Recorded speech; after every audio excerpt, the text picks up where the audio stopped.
somewhere at the back of your mind, when you do not even want to talk about it, you are thinking of Marvel. Somehow. It's just you might have said it, I'm sure. Something don't play for one person. Marvel. Yeah, it's impossible. To be separate. No. Last week, G couldn't stop bringing it up. She said, it's not like I'm trying to compare, but you see, the Avengers in Infinity War, she just had to give me a key reference. Pam sent me the link. I watched it, I was just laughing. And, I think with what he did, as talking about Zack Snyder, he just wanted to prove a point. That was one. And I feel like he needed to cure an itch. He was supposed to do it from the beginning. He's still. From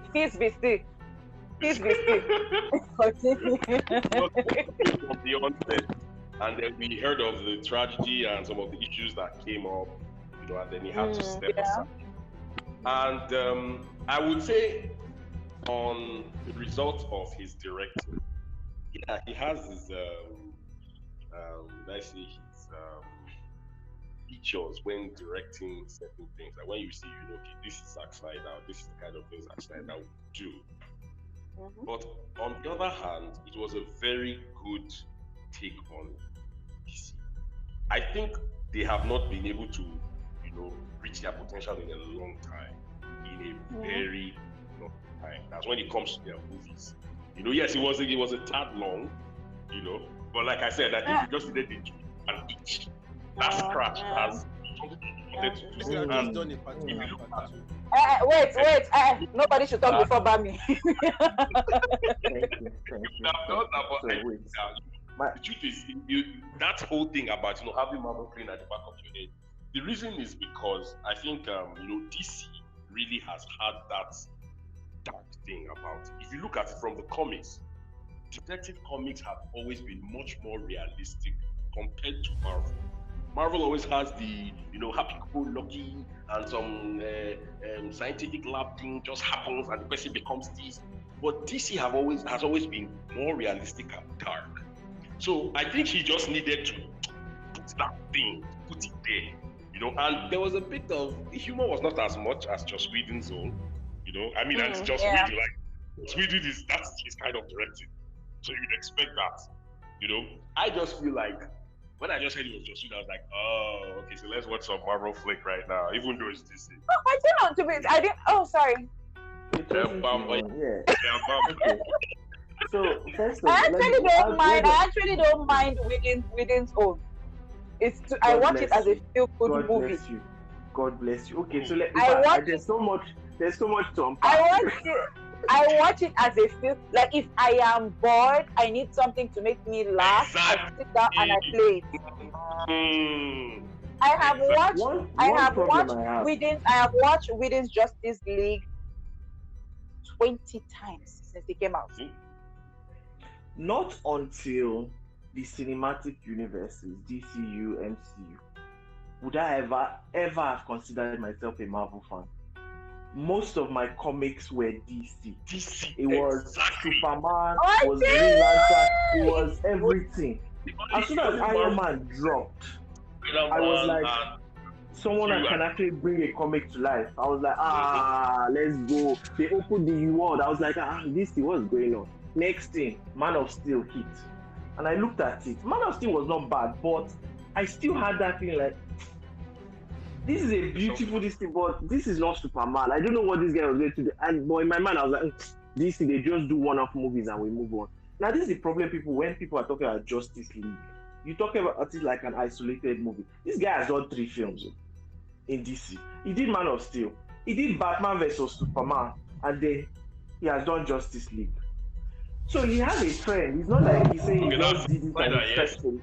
Yes, Zack Snyder has done 3 movies in DC. Batman vs Superman. I do not understand what he was trying to do. I have watched it once in my life. I have tried and I watched it everywhere. I said never again. You know the thing. You know how I was disturbed. Batman do anything. You know I was disturbed when I finished watching it. When I finished watching it, and I asked my brother, because my brother is die-hard Batman. I was like, okay, maybe Nami no understand thing. And I asked my brother, how? No, I didn't even ask him. My brother just sent me a message. Wait till we watch. So if I ask everyone on this group to tell me two things, just one thing to describe Superman, one thing to describe Batman. Forget the movies. Just what do you think when you think Superman? What do you think when you think Batman? From Batman versus Superman? No, not from them. Just as the characters. When you think of Batman, what do you think? Oh, well, Batman is brooding. Superman. No, Superman is more what's that word?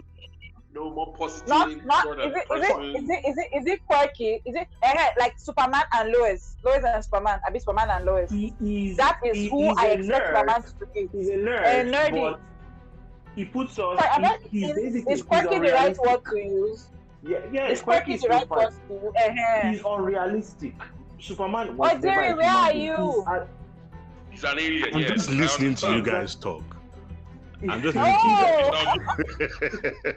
you guys have entered it so well. I'm like, look at it here. Look at it. He's an unrealistic version of what a human being can be. Like Superman he could never be grounded. We all look up to him. We all want to be Superman, but we know that life will not make us be that. He's the ultimate good.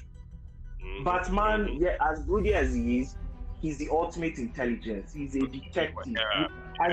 Once you give him prep time, but this guy just investigates, took the core, and he has the resources to investigate. He took the core of each character and then just tried to flip it. And I don't understand that because Batman versus Superman, if you look at it, they made Batman look extremely stupid. Like Luthor's plan, as stupid as it was, for Batman to fall for it, such a complicated I want to say something I have never said before because of how embarrassed I was to admit it. When I watched the first time we went to watch Justice League in the cinema and they said Superman was dead, I was like, he died? Particular. Because you couldn't remember. Yes. I don't remember one thing. You're like, okay. The first time I watched Batman vs Superman, I took my wife to go and watch it in the cinema. She has still not forgiven me to this day. She has still not forgiven me to this day. Do you know why I hate that movie? The fucking trailer. When I posted it on the group, when I posted the trailer on the group, somebody said he sat down on the stairs in the cinema because of the trailer. And the trailer was that good. He wanted to watch. There was no more seat. He said he would sit on the stairs. He paid full money to sit on the stairs and saw that thing. That's why I said that. Sorry to cut it doing, but that's why I said, Zack Snyder had that itch to scratch. That was why. And I was quite impressed. It was quite I was impressed with his vision. I was impressed with his vision because he brought Lex Luthor, brought them. What's that guy that I forgot his name? The one I keep calling Deadshot. Who? Okay, what's his name? That's the one in Green Lantern. Raja Ghul's protege, Abby. Is that not who you're talking about? Yeah, Raja Ghul guy. Okay, please remind me now. Deathstroke. See, characters Boku. So the fact that he showed us glimpse of characters. He still, as much as he showed us glimpse of characters, let's even download all these characters they're talking about. Martian Manhunter, his addition was retarded. As in, he was just a jobless fool. He didn't do anything. Just like Zack Snyder. No, funny enough. No. You said you watched last week's own. Yeah. You said you watched. Dotun loves this movie. She loves this movie, but even her said she could not. She didn't understand the purpose of Martian Hunter in the movie. This is not about hating the movie or loving it. You hate Sucker Punch, Abby? Yeah. I love Zack Snyder. Everything he touched, I thought was gold. 300. I even love Sucker Punch. I love the concept behind it. I loved what's this stupid film there? Watchmen. Watchmen. I can watch. Abba. No. Watchmen is on a league of its own. Yeah, because those are source. He took source material. He added his own flavor. It was beautiful. The visuals, everything. That's fine. Even if I try to disconnect the fact that I know who Superman and Batman is, and I try and watch all his DC properties without any sentiment, I still don't understand what the hell I'm watching. I still do not understand what his story is. I had to ask my brother how, like, when we were talking about, I was like, God, thank you, not be just me. With all due respect, if he did not leave in between, then come back and release that Snyder Cut. I won't tell you that. How is it I did not know Superman was dead? How did I not remember? No. But yeah, for a bit, I have to watch this one if I start watching this one all over again. So that's like almost 6 hours. I actually sat through. Okay, I had to watch that night because I couldn't tell my wife. I watched the director's cut of BVS. You know, the longer one. To think that maybe in the cinema there were some things that they removed. I will never get that time back. No, like I know. You see, the thing is, I can watch a series start to finish. But you see a movie, no. If I watch a movie, I have a timeline, and I just want to be done with it.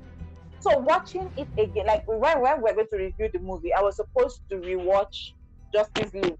My TV was on for 48 hours. Justice League was on my TV screen, but I didn't go more than half. I really struggled. Actually, what could have saved that movie was if they had just simply done like a part 1 and then watched the reactions. Then they would have gone back to go and tweak. You know why you can't do that? Because there was Joss Whedon already had. Could have left somewhere. They would have. Now, I mean, even the Sweden, they could have, hung it somewhere for us. Just do a part and say, okay, let the other guy come out. Let me tell you what happened. Joss Whedon got there, and he watched the movie, and he said, Jesus, this man never learns. He looked at it like, just this guy will never learn. He has brought another Batman versus Superman for us to watch. And he said, no, now it's not that bad. Kubane, calm down. It's not that bad. Just believe it's not that bad. It's not that bad. It makes more sense. So, you know when Louis, let's isolate that incident. You know when Louis went to that place, and while she was there, that Batman brought her as his backup. That was just Whedon version. In August version, Martian Hunter that changed into Superman's mother. Martha. Convinced her to go back to work. She happened to be buying coffee on work, and then she now went to go and meet him. You're telling me that makes more logical sense. But she no. Yeah, don't get me wrong. I prefer. What's his name? I prefer Whedon's version in that one because she was going to work but she wasn't functioning. Martha went to go and see her at work. What's up? Are you all right? Like, I actually prefer that version. But in Snyder's version, she went there every day. No. My friends are the yeah. When she gave the coffee. Yeah, every day. Yeah, because when she gave the policeman the coffee, the guy's not like, you never miss. She said, yeah, that she likes the place. It gives her peace. So it wasn't out there. Okay. But I prefer Whedon's version in that.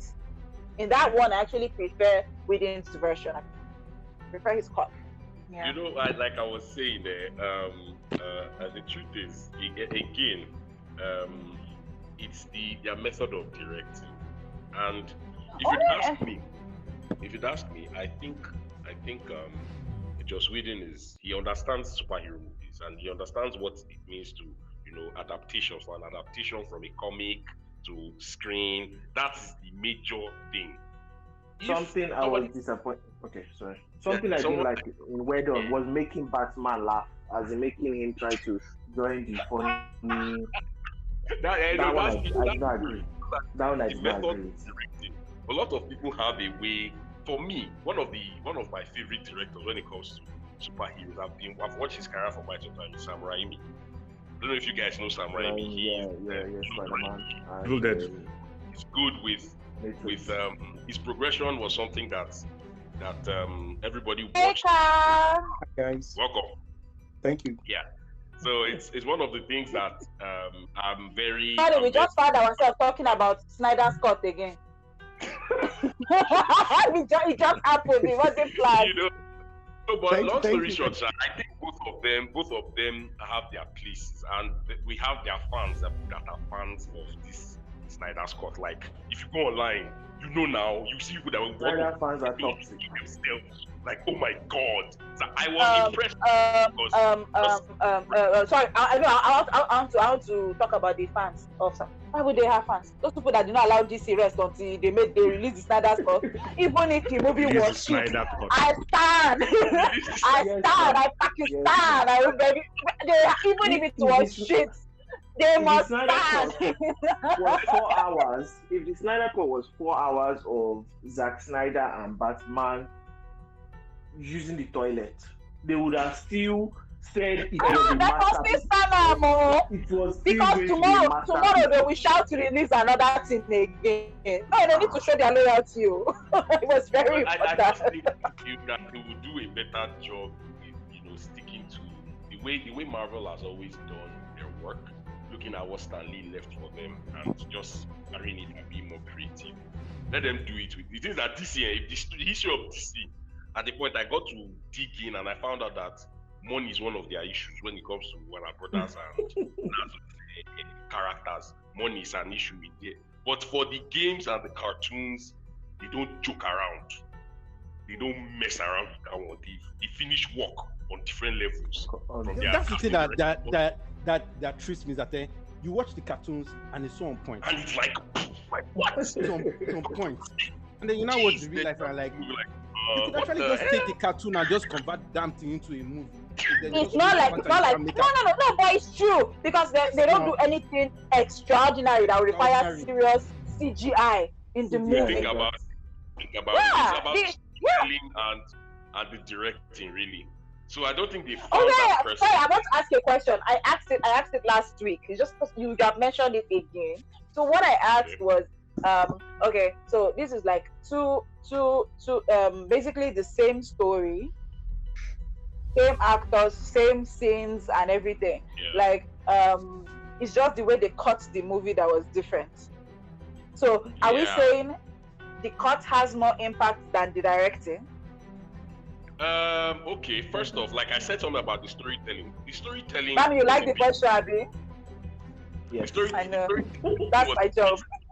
The storytelling was a bit different because of the influence of the actors.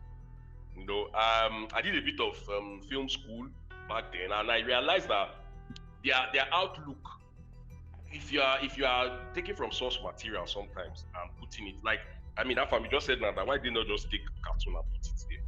There are some people if the director does not understand the story, it will be difficult to translate. It will be very difficult. So most times, what people like Zack, his Carl is finishing somewhere. Look at the When the second was coming, I was just waiting. When the second was coming, I was waiting. Carl does this a lot. Like he did trip me with this thing. Don't worry. Studio, we go finish studio. We go. Definitely. So eventually, I just think it's a matter of how the director relays everything. A story can be there. Sometimes for set, you will see story writer and screenwriter, all of them, they argue because of the way the director would be putting certain things out. Sometimes I don't even blame the actors. Can you imagine how many takes they must have taken when you think about it? Like yeah. Because I haven't seen the movie. This Tom Hardy movie, the one that is it Corleone? It was that one that was a drug. It was the one that he was a drug guy. Wait, that was the twin. Was a twin? Oh, okay, yeah. Was it twin? When it was a twin. Oh, his twin. No. This one, it was released like last year, the last 2 years. He was a mob boss or something. Oh my god, I forgot. Even that one was a mob boss. That movie, I've not seen that twins. Can you, if you tell me the name, I will know. I haven't seen the movie, so I don't know the story. But from all the reviews I read, they said his acting was on point. It's just that the story was shit. That's it. You see, that's it. So most times the director just comes in and puts his twist on everything, and it looks different. Don't get me started on the kind of thing that DB West then did on Game of Thrones, the last episode. Because you see the original manuscript of that. No. Okay, all right. We are just recovering from the depression. Please don't take us back to Egypt. Please, guys, this was awesome. I promise next week we'll be ready and I will join you guys on this panel. Wait, Madam, you are leaving us now. You are leaving. I have to. In fact, power just came. I want to go and charge my phone, and let's just finish Nigeria with me. You understand? All right. Bye. Bye. We will answer the remaining questions. Yeah. Bye. Bye. Over to you. I was going to respond to that original question that you said. The truth of the matter is, this is the problem I have with the Zack Snyder fans are following. If they make it seem like Zack Snyder's movie was a completely different movie, and I do not agree. A lot of it, yes, there were different motivations, there were different things, but if you take out all the added extra, like if you take out Martian Manhunter, all those other different things that he put inside there, that if you take out Martian Manhunter, what's his name? It's exactly the same. It's just a different. They didn't do anything. They didn't change the end. They didn't change anything about the movie. It's the same thing. It's just the way they arranged the movie. Simple. Because it's not like Whedon went in and suddenly just started shooting a new movie. He used the exact same thing, but then he added different cuts. He added different scenes, recut the movie. It's the same film. It's just Zack Snyder had 4 hours. It's the same because we didn't just do fan service that already done. Exactly. And just added a few more things to it. Or removed some parts of it. He removed, and most of the things he removed. Let's be honest, those things were not necessary. They were not necessary. Well, I didn't. One of the parts that I liked that made me blush was when what's his name? When Superman met Alfred. Alfred was blushing. Alfred had this boy crush thing. Master Kids! Honestly, I think that part, it was beautiful. I loved it. Yeah, I'm surprised. Okay, no, he had to take it out because. Well, actually, no, he could have left it in. We could have left it. He could have left it. It was really beautiful. For me, it was so nice. Can I say something? Yeah. Sorry. Sure. Me, I think it was the Cyborg, the character arc for Cyborg was well developed, better, and then the Flash, to the relevance of the Flash was heightened in this one. It's not even the relevance. They didn't just make him an idiot. He was unstable in Whedon's cut. He was very unstable. He was like a kid that didn't have control of his powers. Exactly. Yes. But in this one, he was really grounded. He had been Flash for a while before. For a while. So it was surprising that when it was time to fight the I'm scared of bugs. Minions, he was like, I'm scared of bugs. And Batman was like, just one at a time.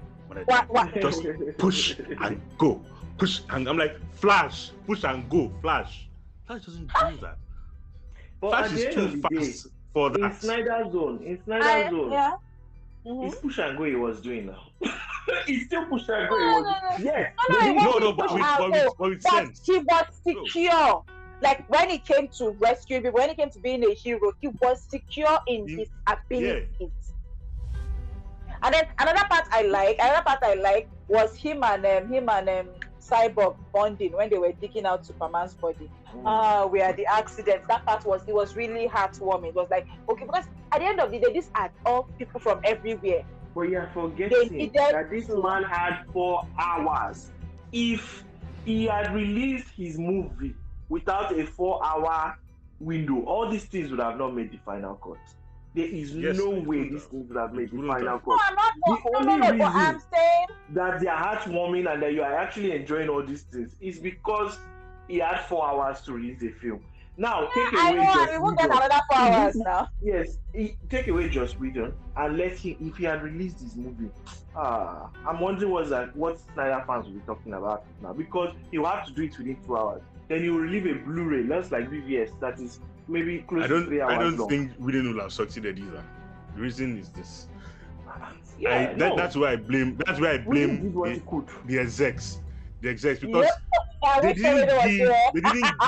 Yeah, I know. They didn't give DCEU and their owners didn't give the creative team time to explore all these characters.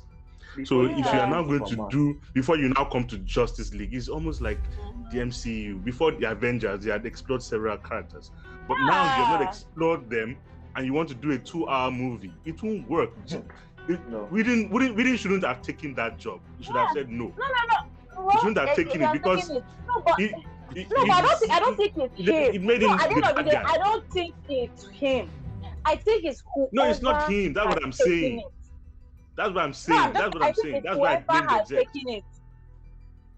Simple. Zack Snyder should have said, I cannot release Justice League until you do a Wonder Woman movie, until you do a Flash movie, until you let people understand this character, because Shazam, I can't start all of these people do all their movies and start explaining who they are. That's true. Wonder Woman came out after. Just imagine they had done Avengers, but they now had to explain to us who Captain America was, who Iron Man was, who. You can't do it now in 2 hours. No. It's not possible. I think they took. Thank you. They took for granted the fact that they had fanboys from the comic days. Because if you talk to anybody that is a comic fanboy, fangirl, they all started with the DC comics. Of course not. The Superman, they started with it. Yeah, they started with it. Superman now.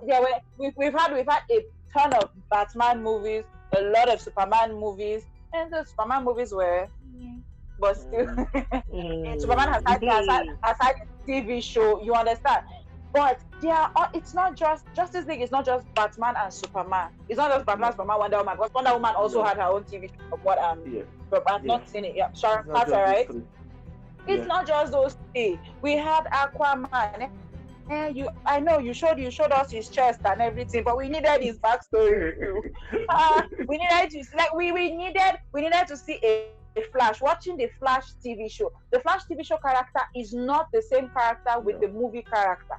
We needed to meet the Flash movie character independently. If they were brave enough, they would have used the TV Flash. If they were brave enough, they would have used the TV Flash. What about? No, I'm not saying it's not possible. I'm just asking. What about Gunn? They would have brought him into Justice League. They would have brought him into Justice League. They don't do that. They don't bring TV and movies. Even MCU. I really won't advise doing that. They don't do that. It's easier to take the movie and put them on TV. It's easier to separate than to take TV people, they and don't put want, them in movie. Let me see. The reason is simple. They don't want to pay the money. They want to make money separately. They don't want to pay the money. That's what it is. That's all. That's Yeah, all. well, no, and again, to me as an exec, I wouldn't do that because it give the actor too much power over me. That's the same thing I was saying. Because the actor of his job best. No, it's not just funny. The actor of his job best, I don't go again. Where will you start from? And you announce that the actor has walked away now. And you announce that what do you want to do? Because if you check it now, all the TV shows that Marvel is doing now, the characters don't have a movie of their own. How much power? Let me put this. How much power did Robert Downey Jr. have? Oh, he had a lot, but he doesn't have a TV show and a movie franchise. He was the one that brought. Yes, he was the one that brought all the characters to the show. Like they gave him a lot of leeway. He was the one that brought Chris Evans. He brought a lot of them to the show. Everyone is still successful. So saying that you are afraid of giving him power is not an excuse. If it works, all of you will be happy. All of you will eat. All of you will make money. If everybody allow me to refer you back to Blade. Yeah. And Hulk. I've not confirmed it, but I read I've been told that till today Ryan Reynolds said he will never work with what's his name? Wesley Snipes. Wesley Snipes. He will never work with Wesley Snipes.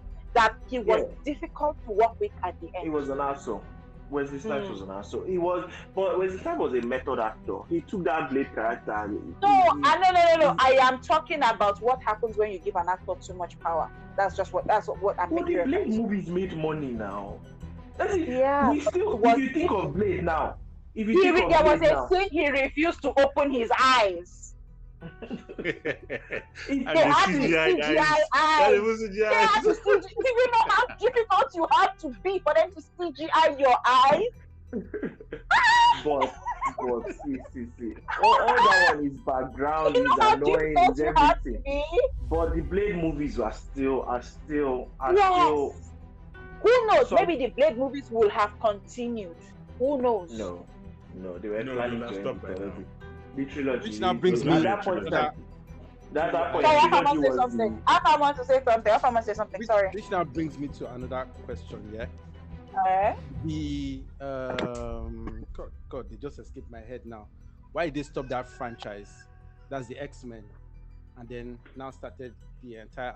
The X-Men had too many movies now. What were they supposed to do again? Mm-hmm. They were making money. They rebooted it. They did a soft reboot.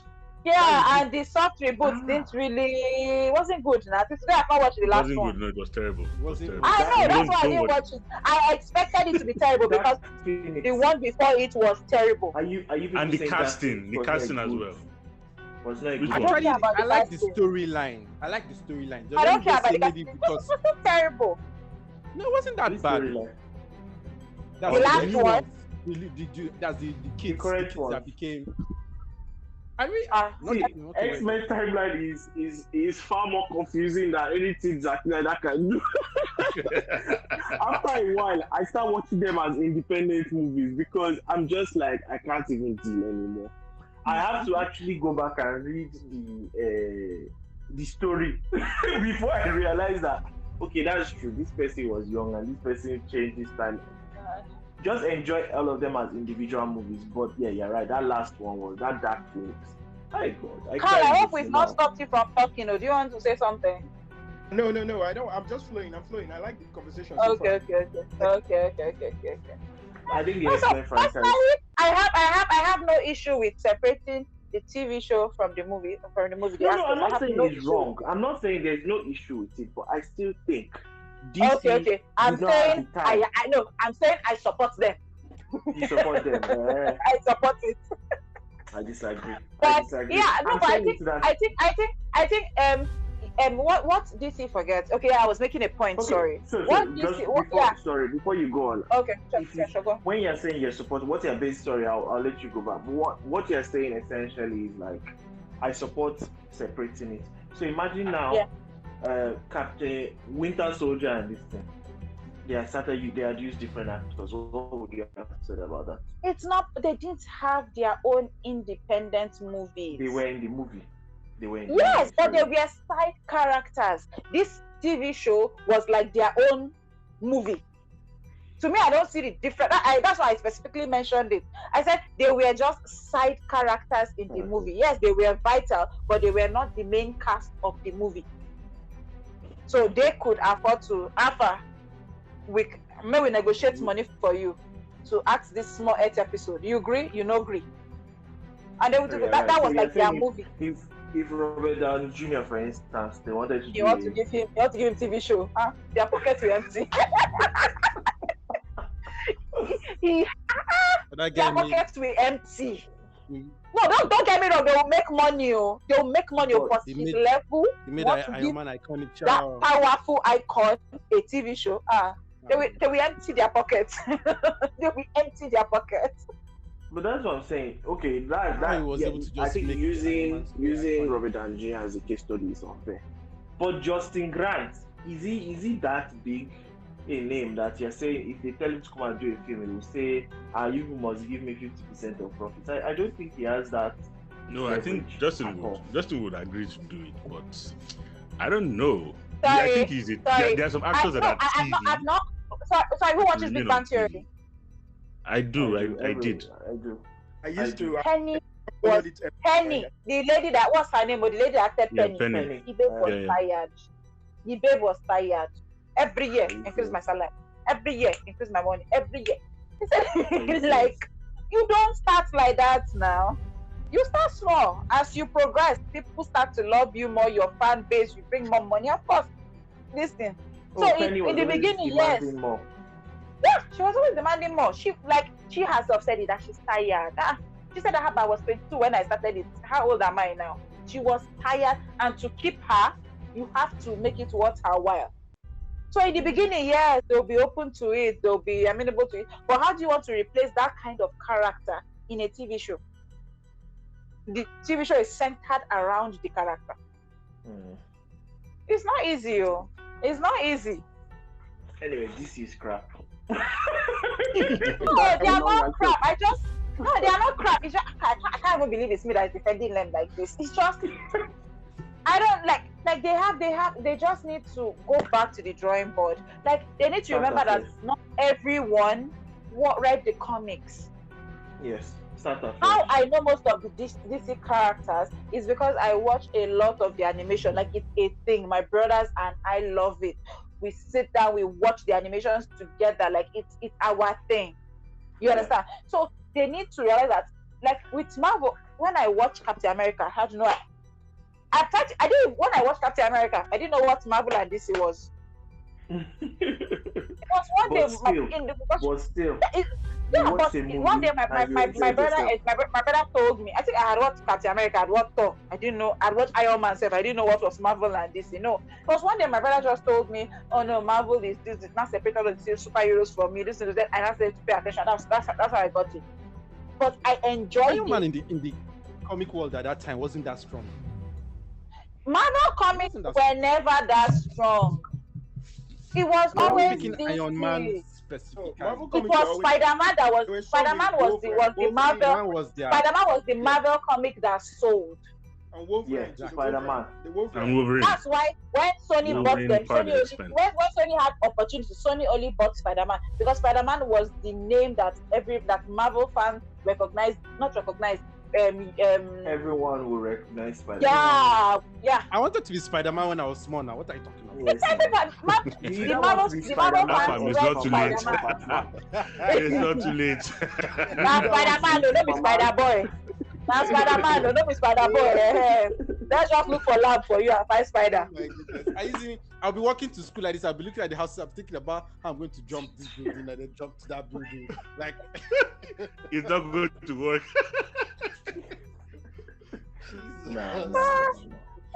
So I guess just to be... DC needs to acquaint but that's what they're doing. Fans. They are scrapping the old Snyderverse. Gal Gadot, they are changing everybody. They are removing them. They want to reboot them. That's what they want to do. And I think it's an own goal. It's an own goal. I don't know if it's going to work. we will know from the new Batman. That's why honestly I'm hoping Batman does well. I feel like the new Batman is not in the DC. Is not in DCEU. The new Batman is not in DCEU. It's an independent, just the same with Joker. Same with Joker. The Batman. It's an indie movie. Yeah, it's separate. It's not in the. Ironically, so I think eventually they'll bring everybody together, but right now, no. Sorry, the casting. Let's talk about the casting was actually perfect. Henry Cavill as Superman, perfect. He was good. Yes. Perfect. Honestly, I didn't mind any of them. Even this guy Ben, he played the perfect Batman, except for the part where they made him start laughing. Thank God, Sewedo is not here. Sewedo No. I think thank God, Sewedo is not here. I think he did well as Batman. Thank God, Sewedo is not here. Compared to the other Batman. No. You know the thing is, I think the only cast that is very different is Aquaman. Aquaman is this blondie guy with blonde hair, blue eyes. But Aquaman didn't have a lot to work with. And he was still perfect. When I think Aquaman, and he brought the ladies. Come on, shirt. Exactly. You know? Can we move on? Come on, your shirt. Remove your shirt. Anyway, remove your shirt. What else is there again? Okay, no, I think Flash is the only one that I disagreed with. I don't know if it's the way he played the character, but it was quite irritating. Yeah, Ezra Miller. It was quite irritating. I didn't mind him. I didn't mind him because no, understand this. The Flash we know from the comics is grounded. He has a stable job. Has everything going for him. He's still weird and awkward he's still quirky per se, nerdy and stuff, but he's grounded. Ezra Miller's that hot dog thing with his girlfriend. What did that bring to the table in Zack Snyder Cut? Where he went to save her. When he went to save her, what was the relevance of that? They were supposed. I think that was supposed to set up the I assumed Iris West that was Iris. I assumed that was Iris. They confirmed. And to be honest, it seems it's fitting because Iris is an investigator. That would, if they wanted to follow with the story, that would trigger her to want to know what happened. I'm saying she's a reporter. In Justice League, what was that scene? Or that scene was not for Justice League; it was for the future movie. Is what you're saying? No. Yes. It's supposed to introduce Flash now. Yes, just to introduce him. As at that time, he was a nobody. Sorry, I can't remember. No vex. I can't remember. Yeah, I'm not wondering because it sounds very disjointed. Sorry. I want to ask, you know that where he draws on the prisoner's eye, where he draws glasses. Is it in Snyder's cut? Is it in Snyder's cut? Yes, no, that wasn't just. Yes. Was it in both? Was it in both? No, it was in both. It was in both? Yes. They just shortened the story a bit in Snyder's Cut. In the Josh Whedon's own, they elaborated on him and his dad and everything. In Snyder's Cut, no, not him and his dad. Not him and his dad. That was Snyder Cut. That was Snyder Cut. So it was a Snyder Cut too? Yes. Oh, okay. Well, to me, it was just to introduce because I think it was to show his personality. As a human being, he's quirky. No. As a human being, no. Or did it happen real time? As a human being, he's quirky. He's not stable and everything. But when it comes to look at how he saved her. He was in full Flash form. Like he didn't think twice. He knew exactly what to do. I think that was just to show us his capability because we didn't really see it in Whedon's cut. I want to also say something here. Movies are also go ahead. They're also made to be politically correct. In America, with the tensions going on last year, they just had to put a black female somehow into it. So that's one thing. That's one cultural factor we have to take into cognizance. So that's another argument. But to be fair, that scene she didn't, having a black woman there didn't really do anything. I know, I get your correct argument. It could have been any other person. But it did not do anything. It could have been a banana, for instance, and it not do anything. It could have been saving an old woman. But I want you to know the kind of criticism. No. When they say, no, I understand. No. I'm not disputing what you said, though. But I'm just saying, yeah, it was a black woman, but it was still not.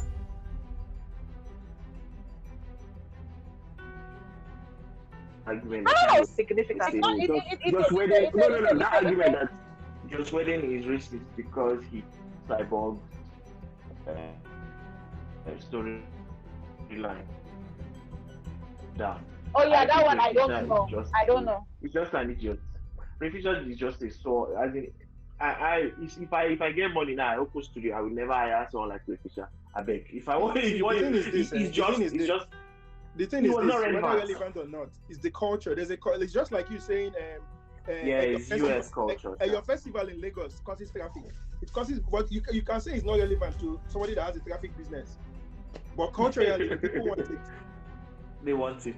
Yeah, that's what I'm saying. So, in that case, when Joss Whedon did his own, they were like he was cutting off black people. He didn't put black people or whatever. People.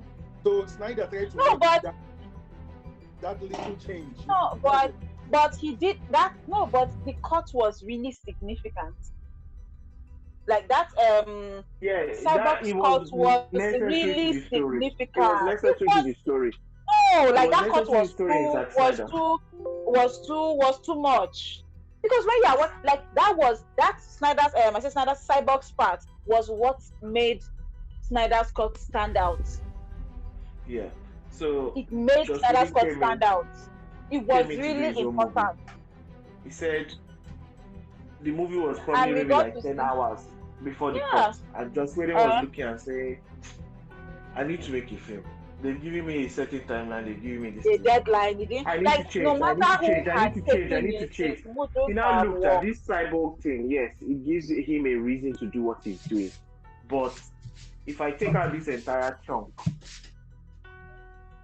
then I can change the motivation in the movie, and it's a much shorter movie. So you know the problem with that is, Cyborg doesn't really have a backstory. In all the animations I've seen, everything, Cyborg does not have a backstory. Has there been a Snyder? There's a Snyder animation. No, I'm not talking about comics. Thank you, that's my point. Not comics. Are you saying in the cartoons? Yes, in the cartoons, I have never seen a Snyder backstory. Never. And I've watched a lot of DC animation. A cyborg backstory. Sorry, a cyborg. So you don't know. From the cartoons, you don't know what happened to Cyborg. No. I know, but he doesn't have a story. That's like his own standalone movies. No self-development cartoon. Yeah. No self-development. He went this. Or rather, no character development for him. It's always, this is what happened to me. Shikena. That's all. That's all we know. True. You know what I didn't find? What I find? Because they don't see him as a character they can bank on as at that time. Maybe now they would. Even in the TV series, there have been how many versions of Cyborg do you have in TV? Right? One version of Cyborg in TV, right? What's the name of that freaking show? Doom Patrol. I hated the Cyborg there. I hated the guy there. No, that guy is the wrong casting. Wrong, totally wrong casting. He's wrong. Carl wanted to say something. No, I was talking about the things that I found unnecessary in the Snyder Cut. There was this Aquaman scene where Batman went to Iceland or wherever to look for Aquaman. That they were singing and smelling his shirt. I said, for what? I said, for what? I was like, what's this for? It was. See that kind of shirt I was smelling it. It was so cringe. It was cringe. Oh Jesus! Nollywood movie. It was really annoying. I hated it. No. Got it from the Indian movies. Hold it. Started hugging each other, not singing. You people don't know him before. I mean, which one is the praise and worship you are giving him today? No, praise and worship. Nah. Right, I'm sorry for dragging this into a Zack Snyder discussion. Or I know no problem. The people apart from Ojiri, nobody else is here. to talk about the Mitchell Johnson. So you didn't really do, and thank God, Odiri didn't mind. No. Yeah, I was going to ask, but I wouldn't ask, but I'm like, no way, let's continue. We didn't. You are the only person. You are the only person. So there was nobody else to talk about the movie with. No, nobody, no problem. And this just happened. Yeah, it wasn't planned. It just came up. Yeah. All right. So that's because we have nothing to talk about. I wanted to also say something too. Okay, sure. Darkseid, and why did they suddenly introduce him when they already had Stephen Wolf as the Darkseid. Yeah, why did they now bring Darkseid? I understand. So, I understand. But his plan was to introduce Darkseid initially. No. Me, I actually think, in Whedon's cut, everybody mocked Mother. I see why you do this, Mother. Everybody mocked Whedon for that mother thing. You should have acted this thing. You sound like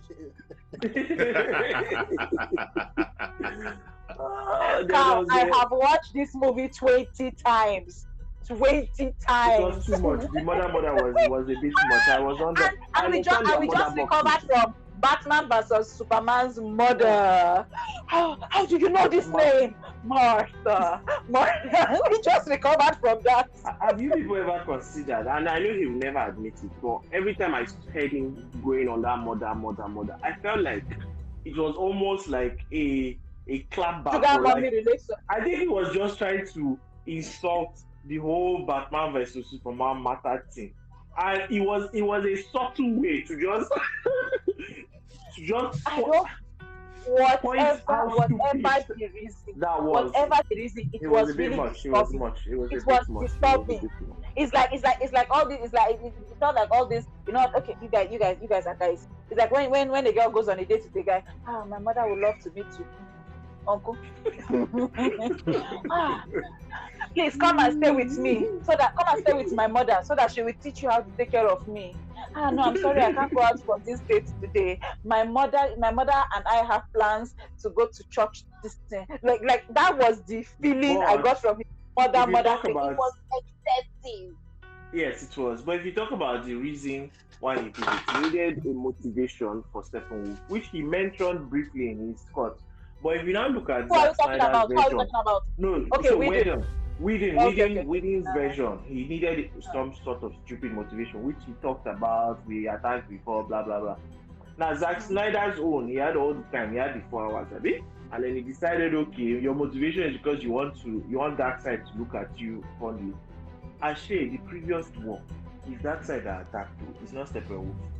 The previous one, Darkseid, and they gave him hammer. They asked his head to the extent that he gave him partial memory loss. That he forgot where Earth was.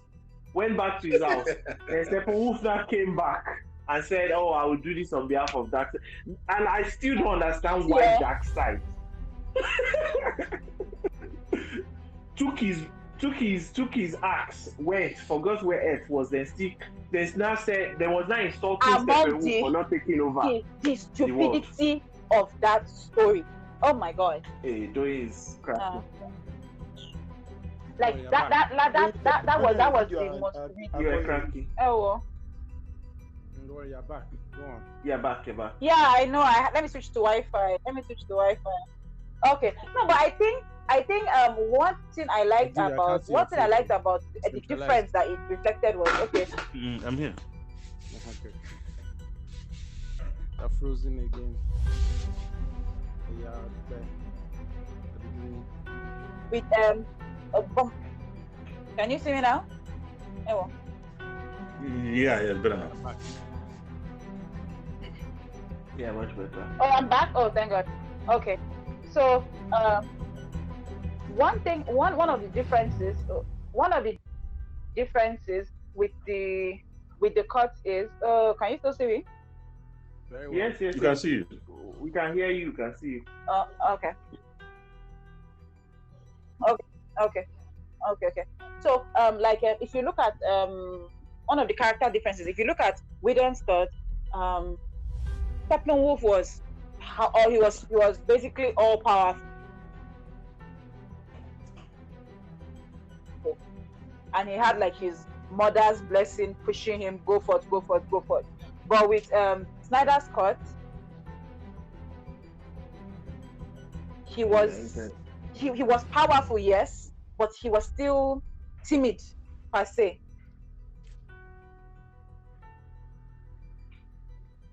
He was still timid, and he didn't have that confidence, because there was even the way Desad was talking to him, he was still like shaking. He wasn't confident in himself. Like the character. So which did you prefer out of the two? I didn't see much difference in either one, to be honest. You could have replaced one with the other, and still it would have been the exact same movie for me. I didn't feel like, oh, Darkseid is suddenly a different person in this Darkseid. It felt like the same Darkseid. He came here, he fought Amazons. Steppenwolf. He came, he fought Amazons. He went into this place. He got the mother box. He did the exact same thing. Sorry. I think we need a TV show on those Amazons. We do. Okay, yeah, we do. They were badass. They were probably the best thing about any of the versions. But I still have issues with their representation. I don't know if it goes back to the comics, because Diana uses a weapon in this thing, but for people who are so powerful, who are trained, and they're still using bow and arrow, I just it's beggars belief. It's like you guys are an advanced fighting strong race descended from God, and your idea is that in 2020 it's bow and arrow that you are using to defend yourself. I disagree. This guy uses bow and arrow. Bow and arrow is not a bad choice. It's not a bad choice. The entire army. Hawkeye uses bow and arrow. No. Hawkeye uses bow and arrow, but it's just not a regular bow and arrow. Come on. Is it a regular bow and arrow? Don't forget that the Amazons are shielded from mankind. Yeah, that's what to ask. Like, shielded from mankind, so development will not come. If they do, their development. Yeah, I know. Apart from that, it won't come. And they are like the gods now. Till today, Zeus is still using his lightning. He has not upgraded to. And Tyra, not like he's wearing a suit or something. He's a Tyra. Thank you. He's Tyra. They were doing the wearing leaf on his head. Hey. Okay, this is where I have to leave. I missed you. But we don't go anywhere now. Why? No, I go. Where are you going? We brought fighting partner for you. It's frozen for now. It is frozen too. It's frozen. Just hold on. You're unfrozen. Welcome. It's frozen. Check your head if you can hear. What was the Amazon's plan? Someone used boom Hello, used boom to enter location. All of you started shooting your bow and arrow. It wasn't working. You started fighting this thing. Next thing, she ran out and decided to bury him. Was that the plan? Sorry. Give me a minute. Let me explain. So the people didn't come in time, and the people that are the two new people, and they had not watched the movie. So somehow we started talking about Justice League again. That's what is happening. I think it's frozen again. Okay. So I've been a bit under the weather. I'm so sorry. I came in late. Yeah. I took some medication. So sorry. No problem. Are you feeling better? Well, I had to drag myself here because it would be dishonorable to you, my great folks. If I didn't make it up. So. But it's fine. Please go on. I'm here now. Yeah, okay. Thank you, Alpha. Thank you. Thank you. I don't want to be nitpicking and tearing it apart bit by bit, but the beauty of Snyder or the Snyder fans, they make it sound like his perfection is in the fact that he tells the story in such a way, he leaves Easter eggs, everything is connected.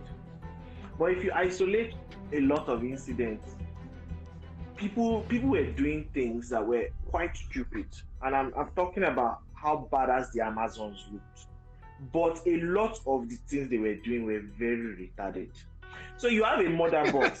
So look at the underwater guys. They kept the box in a holy place. Let's assume the humans, they buried it. You Amazons, you have your beauty is in that you are a fighting force that can take out anybody. You live in a place, then you now kept it in one place that before your army gets there, everything don't end. You kept it in a very far place. Okay, you now left people there. You knew he was coming. I want to comment on that.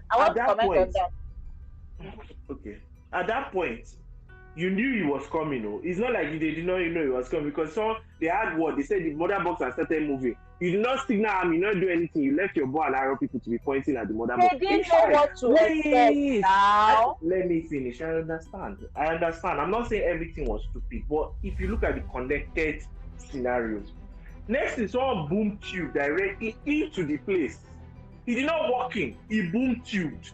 So at that point, you're thinking, this guy has magic. He can appear anywhere in this. Let's shoot him, arrow. It's fine. Your arrow is bouncing off him. It's okay.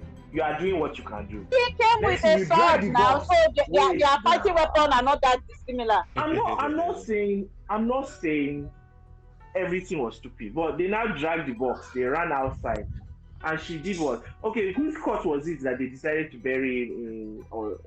Whose court was it? I think it's Zack Snyder that they were going to bury him and drown him. Yes. Someone that you saw out of nowhere. I don't think it's bury and drown. I think if you destroy it, it goes down. It wasn't like that was the plan. That's the structure. You killed, let's say, 50, 70 Amazon warriors. Because you are It's been alive for forever now.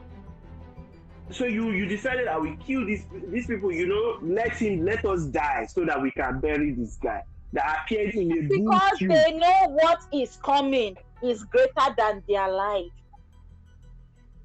They remember the war. These people were there during the war. They remembered what happened. So do you want to talk? Then she started running away with the this thing, and then he used his boom tube to reappear again. Actually, no, he didn't even use the boom tube. He just jumped out. He just jumped out. So first of all the things that you have planned around this thing, don't make sense. I'm very disappointed in your preparation. No. This box has been asleep for how many years did Diana say? The box has been asleep for years. Thousands and thousands of years. Thank you. They have they were lax. It's not like they were lax. Nobody knew what to expect. They destroyed the enemy. No, they didn't destroy the enemy that came. I agree with the humans. In fact, some of the Atlanteans, I can still agree. But these Amazons are the same ones that were alive then during that first battle. Yes, but don't forget they were not alone. They were not alone in that first battle. Almost everybody came together to fight. They knew what to expect. No, they did not know. No, they did not know. The boxes came with the mages. Like the mages brought the boxes. It's not like they had seen how it's not like they had seen how the boxes were called. And the Amazons have stayed hidden for a very long time. A very long time. Hippolyta was in the battle, the original battle. She knew about Darkseid. She knew all the forces that they faced. She knew that if not for Zeus planting this they had never seen the boxes react.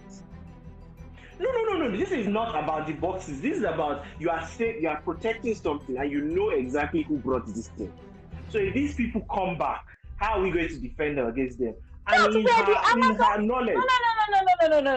The Amazons were hidden. How many people had access to their island? No one. No one. Exactly. So they didn't just hide it in their own island. They kept it in a way that if it's time for an attack, I will kill you and drown you there. So what you are saying is that in their belief, the first people that came, Darkseid then dead. Hippolyta believed that if Darkseid comes again to take this box, drowning him and locking him down will be enough to stop it. Okay, crushed on him now. Oh my God. And she thought that was enough to stop it. Yeah, okay. Believe it or not, that first battle, she was there. So she knows what she was fighting against. I agree people that don't know what is coming. But she knew what they fought against when all the gods and everybody joined hands together. So she underestimated this. Completely. It was, as in I was looking at it, I was thinking, that's allowed. Oh yeah, sorry. Oh yeah, one person has to talk. Let Carl talk. Let Carl talk. You know, if you remember when we watched the Avengers, Endgame, it was the same thing. They were like, why didn't Dr. Strange just do one of those circles and cut off Thanos' arm? We can always say why that? It's like, I don't know, it's a movie, right? So I understand. But that argument of why didn't okay, sorry, go on. So they're trying to develop the character of the Amazon to show us that they're willing to sacrifice, commit suicide, whatever it takes to keep their integrity. Commit suicide. So, yes, because those ladies standing by the pillar who knocks down the pillar, they were there for just that purpose, to kill themselves. Yeah. The people by the pillar. It's not suicide now, it's self-sacrifice. Okay. It's suicide now. Self-sacrifice. Suicide is more complicated than that. You forget how I started this conversation. That tells you that hit this hammer and something will fall on you. What does that mean? Suicide. It's self-sacrifice. You're forgetting how I started this conversation. I said it's because the reason I'm arguing like this is because the Zack Snyder fans online, anyone that I accidentally come across, they make it seem like, his perfection is in his storytelling. That everything is connected. But this one no connect. That's my argument. This one no connect. As badass as their fighting was, take away how coordinated and listening they were. Steppenwolf could have slapped all of them. Essentially, Steppenwolf could have just slapped all of them and they would just kneel down. Because all their demo amounted to nothing. And it was bad in the original fight, in the first fight. Yeah. If they had gone to fight Darkseid in the first fight, they would have been beating Black and Blue. With all those horses and if not for Ares and Zeus and everybody, Darkseid would have completely annihilated everybody there. Completely. So the idea that the Amazons were that great, only maybe to some level of down and coming up. There's more difference between them. Only to a certain level. But when it comes to the higher guys, the bigger people, they can't. They can't fight Superman. They can't fight him. No. They can fight Batman. Yes. They can beat him. But Superman, they cannot fight Superman unless they use magic, which Superman is susceptible to. That's what it is. In their beauty and knowledge, knowing that if this ever wakes up and Darkseid ever comes, what will we do? Is that we will shoot him with bow and arrow, and then we will crush him, and then drown him. I am very disappointed in the entire Amazonia race. Is all I'm trying to say. After all, Ares' axe got to Darkseid, so why can't our sword get into Darkseid? And Steppenwolf's armor protected him from the bow and arrows as well. Don't forget that. Darkseid wasn't wearing any armor when he fought them the first time. He was almost like a shirtless guy. I will beat you, and they beat him. But Steppenwolf went prepared. I think let's say Steppenwolf went prepared. That armor, just not only was it metal, it had spikes. So if you punch him, you are just wounding yourself eventually. Only someone with a much higher level that can beat him.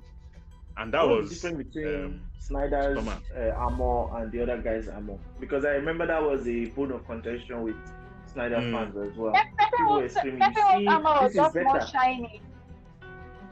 It was just shiny.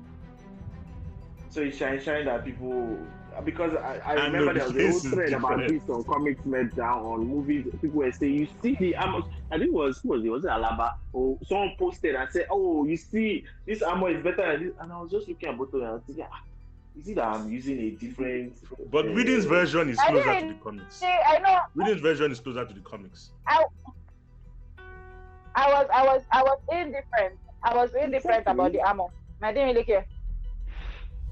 I think we need to get a proper Snyderist online to have a discussion and tell us why they truly believe the Snyder version was so much. No, we are not getting them online here. No. I want to understand because it's the same Snyder toxicity that made me go and watch the Blu-ray version of Batman vs Superman nearly 4 hours just to see that maybe I missed something and I'm not getting my life back.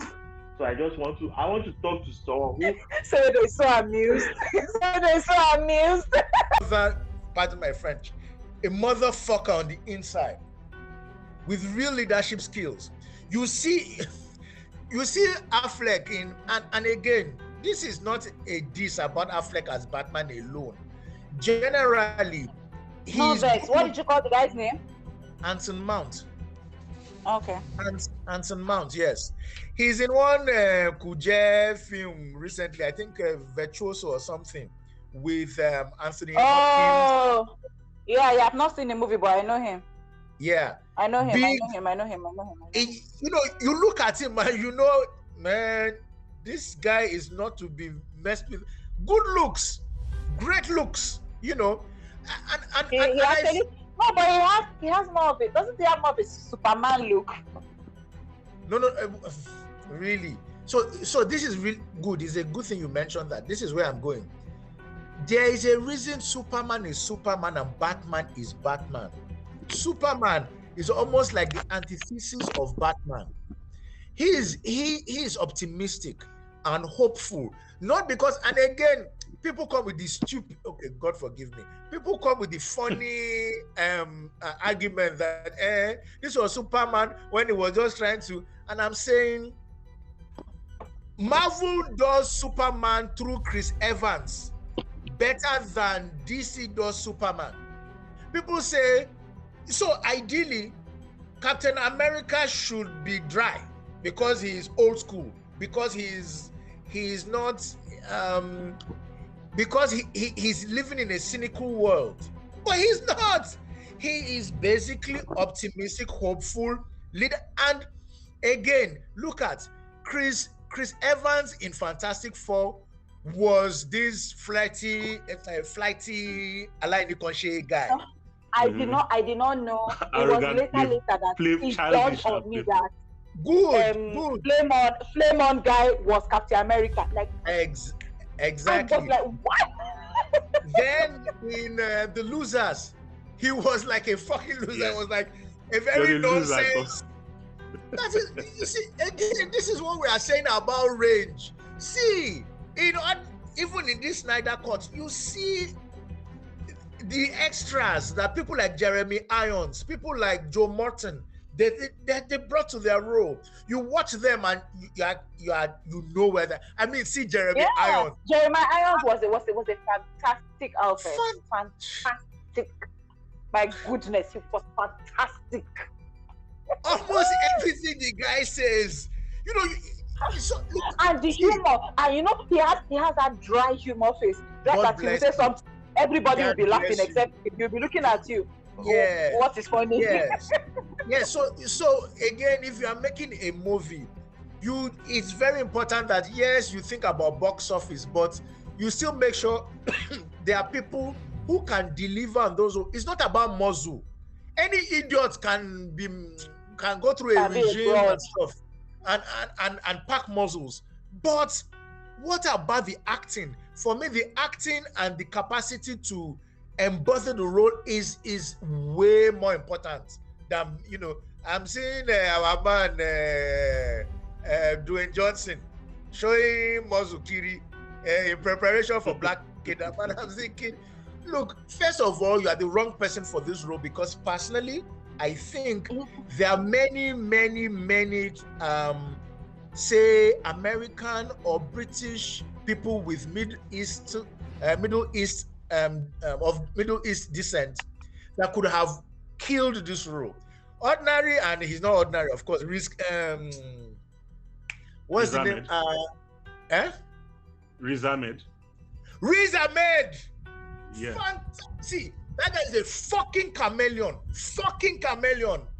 As in the guy.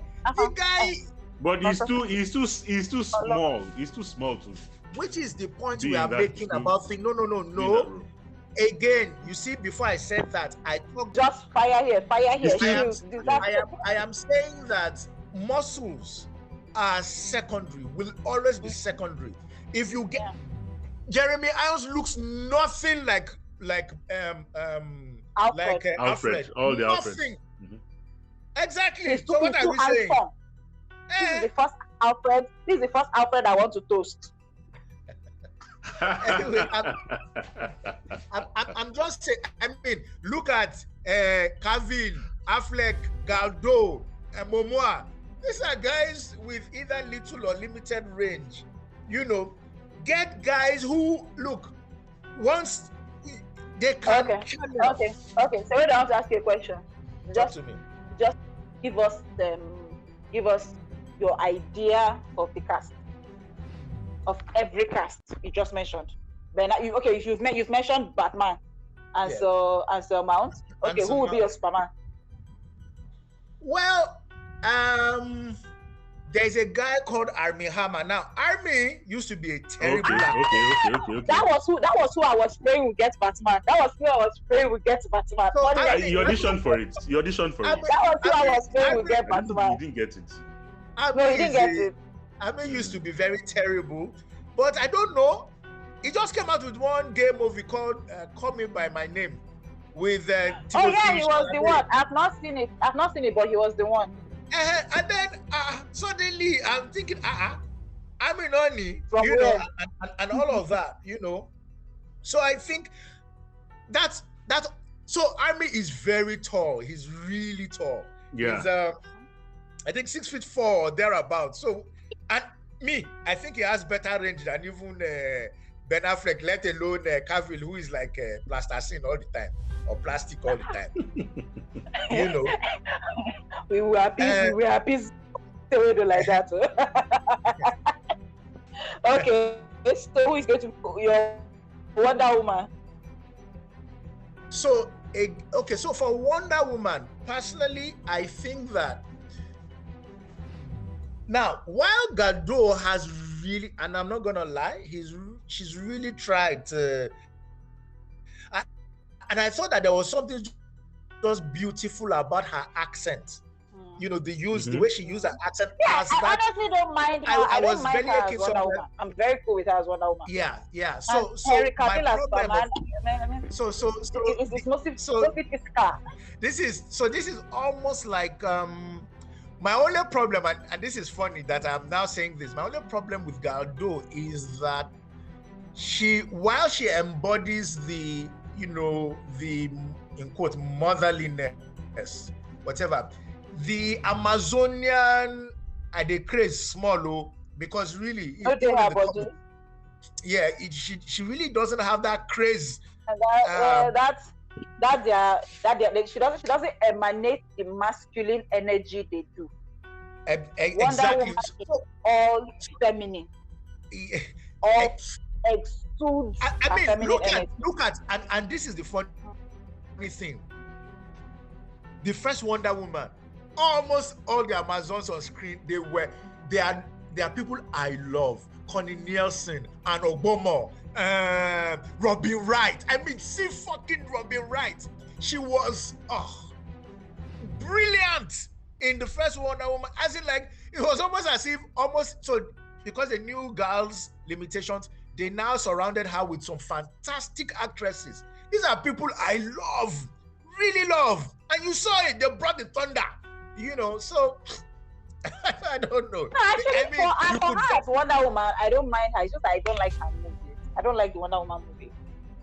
The second one, especially. Nah, I didn't like it. I wasn't a huge fan of the first. But even the first one, I didn't like it. I was bored. I really didn't enjoy it. I've not enjoyed her movie. Okay. But I like her in Justice League. I don't understand why. So, so for Aquaman now, Jason Momoa is my nigga. I'll go to war. Exactly. He's, you know, but you see, and this is part of the Snyder thing we're talking about. Instead of him getting, so I mean, he really, really wanted to do this and make sure that Aquaman was not a slouch, as he, you know, people used to think in the old comics and in the old cartoons. I think that personally, so 7 years ago, I had predicted, so we were doing this casting thing, and I said, for me, I think Viola Davis should be the leader of the Suicide Squad. and that Jason Momoa should be Namor, the Submariner. So that turned out to be 1.5 right? Yes, yeah. Yeah. Now, I think that if they were going to stick to the golden blonde, whatever of Aquaman, they should have, even though he too shy, his range, depending on the director, his range is one kind. Charlie Hunnam. Charlie would have made the Gentleman Charlie. Yes. What's his name? What's that TV show? Sons of Anarchy. Yeah. Charlie, so Charlie sometimes, you know, Charlie. If you're looking for badass. Seriously, seriously. Momoa and Hunman, they have the same spirit. Agbero spirit. That is what I'm trying to tell you, that what is the use of going to the Momoa over the top Agbero? So you see, Momoa does over the top Agbero, but Hunnam, his own is usually quiet and coiled together, and then he unleashes. If you are looking for badass Aquaman, get Hunnam. No, I think the problem with just apart. Have you seen C? Lost City of Z. Yeah, that. No. C, the TV series. Oh, C, yeah. Lovely, yeah. I have never seen Jason Momoa exude such range. Did you hear what I said regarding Hunnam? I said Hunnam and Momoa, they can be a bit middling, but it depends on the director who is directing Hunnam. And so you are right. So exactly. So you are right. I think the problem with Momoa is he acts as himself. That's his TV show personality and who he is in real life, no difference. Yeah. So that's again, because if you want the frontier, that is exactly who that. Those are the cast when you have to act like a street out, a this. That is who. But I feel he needs to break out of that act like someone else for a while, and he did that in C. He was really, really deep in C. Okay, so it kind of helps that C is a well-written, well-textured script, and it's a TV script. So I know what TV does. You know, you cannot just phone in a performance, man. You are going to be there for weeks and months, and you are continually. Fine-tuning and refining your stuff. So for me, I would have preferred those.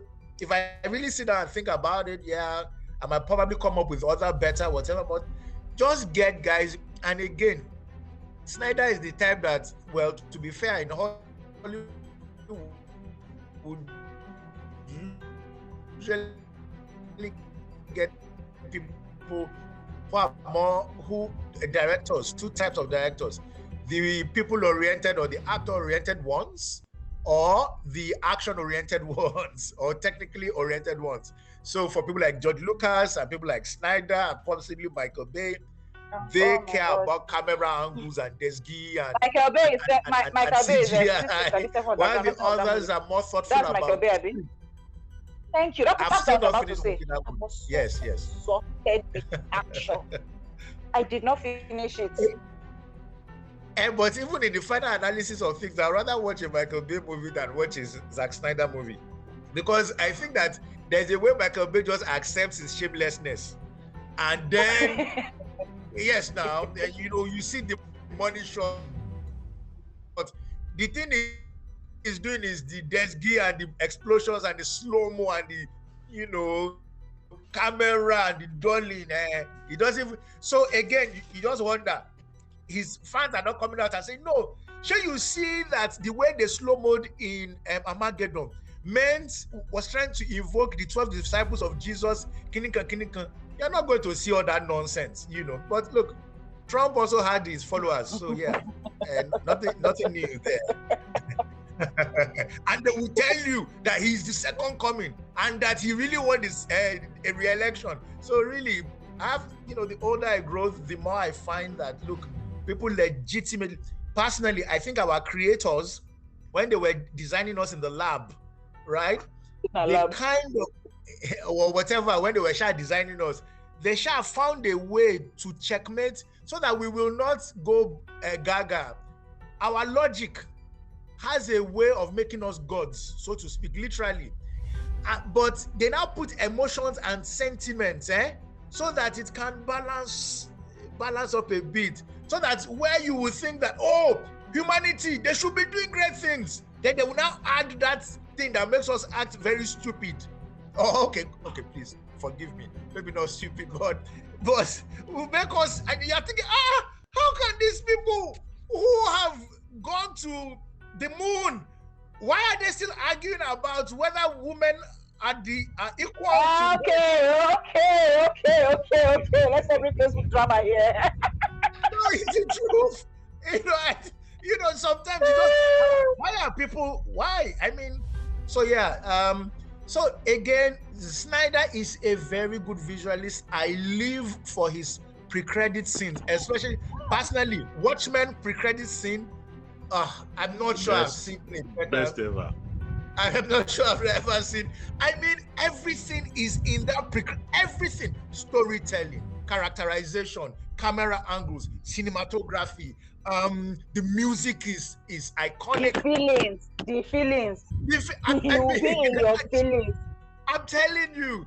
Then you go and watch BVS and you think maybe that was a scroll.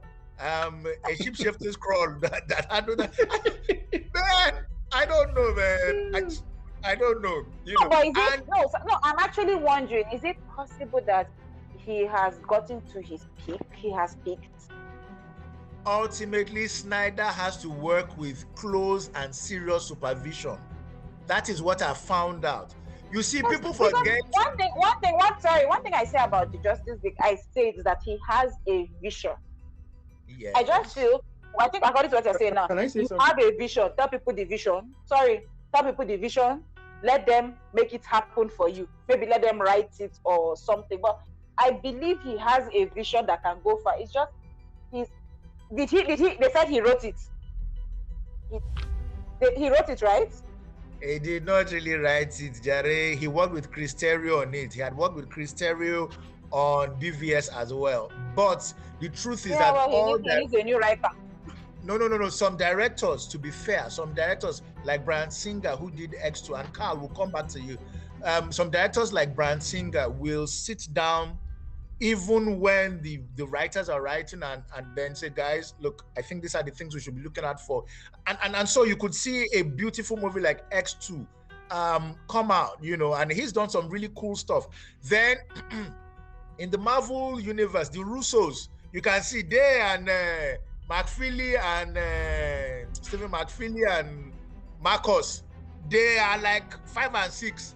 Those niggas, they are writing that, okay, add this. How do we do this? Let's move like this. Kinika. That's how it works. Of course, with Lord Feige as the chief priest of whatever, So some directors are really very, very hands-on because, to be fair, writers, for me, are the most important part of the process.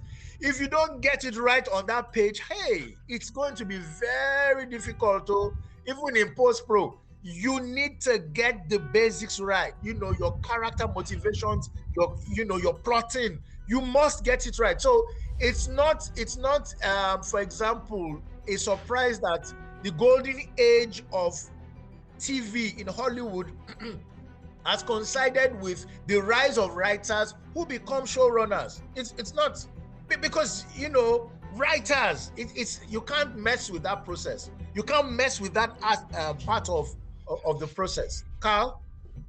No, I just wanted to say that Snyder is guilty of being too much of a fanboy. That's what I think his problem was in Justice League. When you, like now, let's say let's say I love Toyota cars. Then Toyota now employs me and tells me to be the leader of their design section. I don't think anything will stop me from screaming to the whole world to see how beautiful Toyota cars are. That's what I mean by Snyder loves DC. He loves DC characters. Snyder, I'm sorry, Carl. Snyder is not a fanboy. Snyder just wants to show what he can do and impress. I think he tries to impress, but let me explain. Carl, a fanboy will not portray Darkseid even as Uxas, right? So Uxas lost a battle, and then he develops amnesia, and he does not. Me that I am not. I'm currently a Marvel fanboy than a DC fanboy. Me, if I was to portray friggin' Uxas or Darkseid, I know the things I need to do. I know. Let me tell you why he did that. Snyder believes in beauty, and he hates ugliness. So he was trying to make the ugly people look as ugly as bad as they could, while the beautiful people looked as beautiful as they are. You know, there are many scenes like Aquaman coming out of water and doing his hair like that. You know, what's Wonder Woman staying on top of the Justice statue and standing with her sword. You know, those things show you the kind of for the other characters who are not good looking in quotes, he makes them look horrible. The ones who are good looking, he makes them look too good looking. Carl, so there's a lot of fan service in Marvel movies. Lots. In fact, Endgame, for example, right? I mean, look, whether you like it or not, there is no singular scene in the Snyder cut that tops Thor arriving in Wakanda. Not one. None. Snyder can never see. Look, Chilo, you see that Avengers Assemble. One of the beauties of it is the fact that Avengers Assemble is, you know, if you read the comics, you know that are normal, and you would have been wondering, when are they going to do this Avengers Assemble thing and do this gift? Those and niggas. Then they do it is the most iconic. Exactly what we are saying. Please don't tell me Snyder is a fanboy. Please, that is what a storyteller. In my cinema, like you've not even finished mentioning them. We know where I watch. We woke up early in the morning to go and watch Endgame. When the hammer went to Chris, Malaysians are very quiet people. Malaysians don't react. Me and my housemates started clapping our hands. The whole of Malaysia followed us to clap. Exactly. That was iconic. Oh my God. See. Let's not lie to ourselves. Good storytelling is the type that whether you're a Marvel fan, DC fan, non-fan, fan, it will, yes, you have no choice, but see, I am well aware of the criticisms people lobby at Marvel, for example, but even I, despite the fact that sometimes I watch Marvel movies with the mind of a critic, they just blow me away sometimes, and I'm thinking, what's Mr. Critic Sewedo, pack when? Just enjoy. Just let me enjoy this. I beg. This thing is so cool, so nice, so engaging. So, Carl, I appreciate what you said. I feel you. But Snyder is not a fanboy. See, now let me now tell you who is a fanboy in DC. Damon Lindelof, who did The Watchmen. I don't know if you ever watched the TV series, The Watchmen TV series. Yeah. Now that is a fanboy. You see, real fanboys, they will take the comic thing and then reinterpret to both comic fan and non-comic fan the mythos in such a way that you go away and then you feel, oh yeah, this is a deeper perspective. This is a serious perspective.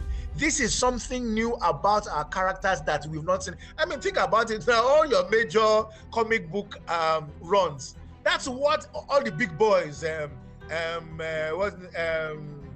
Grant Morrison, Gaiman, all these big boys. That's what they do anytime they say, Mark Waid, oh yeah, come and write this thing that you have written so many times. There's a fresher perspective.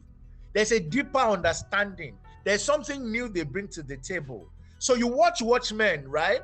And then you get what Watchmen is, but there's even deeper stuff. You get it, you know, you feel that, oh yes, now that is a fanboy. So like you said, if you watch the TV series, you will see Easter eggs. As in, like, even my wife, when I showed her the TV series, She said, this one, there's too much information going on this, whatever. Yes. A fanboy will show off, but not in a way that it will obscure basic storytelling, basic characterization, and all of these things. Why is it that it's everybody is shouting? Meanwhile, there have been great directors who've been doing this years and years and years. A fanboy is just one of the things we talked about was why the animations are so great and the TV shows and the movies are still lacking. There's a lot of because the live action movies have relatively bigger budgets. There's usually more politics going on because one thing I mentioned was that it's not like the animations if you try to translate them to movies, they don't look like they require much CGI. You can get away. You see, most of the animation you even watch is usually in 2D. You can get away with a lot in 2D now. Don't be just to draw them and animate them. But when you're talking about live action, man, you're talking about so much. You're thinking, okay, this movie point, what do I do? Oh, okay, Carl. I said, what do I do? Do I do practical effects? Do I do CGI? Again, he said in 5 minutes now, calm down. Yeah, we're almost done because we're already past 3 o'clock, 3:24. Yeah. So I'm sorry that I've had to elongate. No, don't worry. Yeah. Anyway, so what I'm trying to say is you have to go through possibly way more decision making for live action movies, and so a lot of things get bogged down in that, and again, animated movies, movies, I don't know about series generally, but movies. I know it's the movies we are talking about. Animated movies, they take a lot of work. If you see your typical Pixar process, before you see a Pixar movie on screen, if you know the story polishing and the refining, it's serious beans. It's not live action that even on set, they are still rewriting. No, you can't even try that with animation. How? When you've got to do storyboarding and all of that thing before any serious voice work. Generally, animated movies goes through very, very rigorous standards of writing than whatever, but you have so many more, you make more decisions on live action than generally than animation. Because of course there are way more people. It's the exec. Well, people always talk That's what you said now. That's what you said. That is the exec. Yeah, well, yeah. So you are right. Yeah. So the exec laughing happily because he's yeah. So sometimes yes, but you see, people forget that even the execs, they don't want bad product to go out, and unfortunately, they also have to deal with, like you said, they need to think about merchandising. They need to think about the politics. I don't know, so it's not beans. It's not easy. It's not easy for them as well. Yeah. Don't let me talk too much. No, we're even going to close shop now, sir. Seriously, this was fun. Justice League Review Part 2. This is the Snyder Cut, perhaps. Yes. The Snyder Cut.